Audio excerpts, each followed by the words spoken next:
कानपुर के गुमटी नंबर 5 श्री गुरु गोविंद सिंह चौक पर लखीमपुर किसान हत्याकांड की तीसरी बरसी पर श्रद्धांजलि सभा का आयोजन किया गया। श्रद्धांजलि सभा इंडिया गठबंधन ने संयुक्त रूप से कार्यक्रम का आयोजन किया, जिसमें काफी संख्या में स्थानीय सिखों और आम जनता ने अपना रोष व्यक्त कर अपराधी आशीष मिश्रा पुत्र अजय मिश्रा टैनी मंत्री भारत सरकार को जल्द से जल्द सजा दिलाए जाने की मांग की। कार्यक्रम का नेतृत्व कर रहे कांग्रेस नेता सरदार अवनीश सलूजा ने कहा कि सरकार ने ढीले रवैये के कारण हत्या आरोपियों की जमानत मिल गई है। लखीमपुर में हुए इतने बड़े नरसंहार से उत्तर प्रदेश समेत पूरे देश में मोदी योगी सरकार के प्रति सिखों में भारी गुस्सा व्याप्त है। देश में आए दिन सिखों पर हमले बढ़ रहे हैं। सलूजा ने कहा कि जल्द से जल्द शहीद किसान परिवारों को न्याय मिले और हत्यारों की जमानत रद्द कर जेल भेजा जाए, जिससे पीड़ित परिवार भयमुक्त रह सके। इस अवसर पर मुख्य रूप से मोकम सिंह, पूर्व विधायक नेकचंद्र पांडे, कवलजीत सिंह, आलोक मिश्रा, नीरज तिवारी, पूर्व पार्षद अब्दुल जब्बार, कुलवंत सिंह कालरा, हरपाल सिंह, मनमीत सिंह खालसा, श्रीमती किरण गुप्ता, धर्मेंद्र सिंह चौहान आदि और भी आम जनमानस उपस्थित रहे। मैं कुलवंत सिंह कालरा, समाजवादी पार्टी। आज सरकार 2 अक्टूबर को महात्मा गांधी पे माथा टेकती है अहिंसावादी की वजह से, अहिंसा का मार्ग चुनने के लिए, लेकिन वही 3 अक्टूबर को वही बीजेपी के नेता गाड़ी लेकर के किसानों पर चढ़ा देते हैं केवल कि किसानों की आवाज दबे। आज भी किसान इंसाफ लेने के लिए वंचित है, आज भी वो दर दर भटक रहा है, लेकिन उसको इंसाफ नहीं मिल रहा।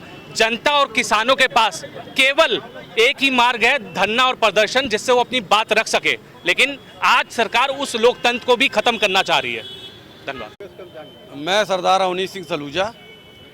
आज से 3 वर्ष पूर्व लखीमपुर के तिकोनिया क्षेत्र में तत्कालीन भारत के गृह राज्य मंत्री टैनी के बेटे ने, आशीष मिश्रा ने, किसान आंदोलन में जाते हुए लोगों के ऊपर गुस्से में आके जीप चढ़ा दी और तमाम किसानों की उसमें जान गई, शहीद हुए और कई लोग घायल हुए।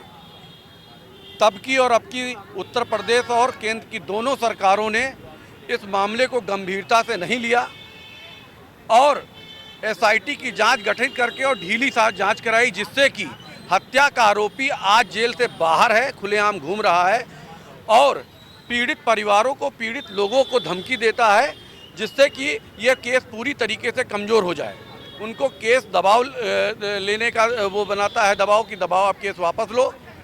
तो आज कानपुर में ही नहीं, पूरे देश में सिख समाज ने ही नहीं, तमाम और लोग समाज, जिसमें हमारे मुस्लिम भाई भी हैं, हिंदू भाई भी हैं, लोगों ने इस चीज़ का विरोध किया है कि सरकार ने जो एसआईटी बनाई थी उसको गंभीरता से, उसको कड़ाई से कानून का पालन कराए और दोषी को तत्काल जमानत रद्द करके उनको जेल भेजे और जो किसान पीड़ित हैं या जिनके परिवार के लोग शहीद हो गए हैं उनको सुरक्षा मुहैया कराए।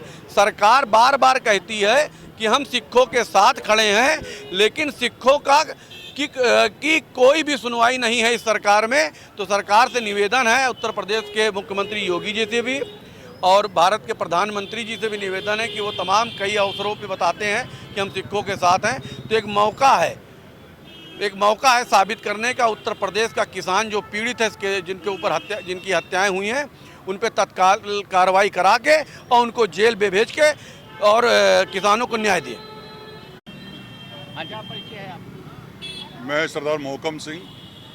आज तो यहाँ पे शहीदों के ये जो किसान जो कुचले गए थे आज से 3 साल पहले लखीमपुर में, और जो उस वक़्त तत्कालीन गृह मंत्री टैनी, उनके लड़के ने जो ये किसानों को कुचला था, आज उनकी याद में और उनको श्रद्धा सुमन अर्पित करने के लिए हम लोग सब इकट्ठे हुए हैं।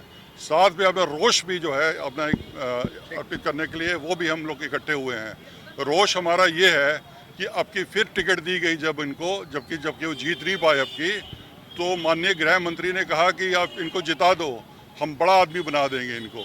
मतलब हमारे लाशों पे खेल के आप लोगों को बड़ा आदमी बनाएंगे। दूसरा हमारा रोष ये है कि जो वहाँ पे एसआईटी थी वो बिल्कुल ठंडे बस्ते में चली गई है, उसकी जाँच कुछ नहीं हो रहा। तीसरा रोष हमारा ये है कि जो वहाँ के गवाह हैं उनको आतंकित किया जा रहा है, उनको डराया जा रहा है कि ताकि ये केस आगे जाके ढीला पड़ जाए और छूट जाए। ये सारा रोष अपना प्रकट करने के लिए आज हमारा जो है सर्व समाज यहाँ पे इकट्ठा हुआ है।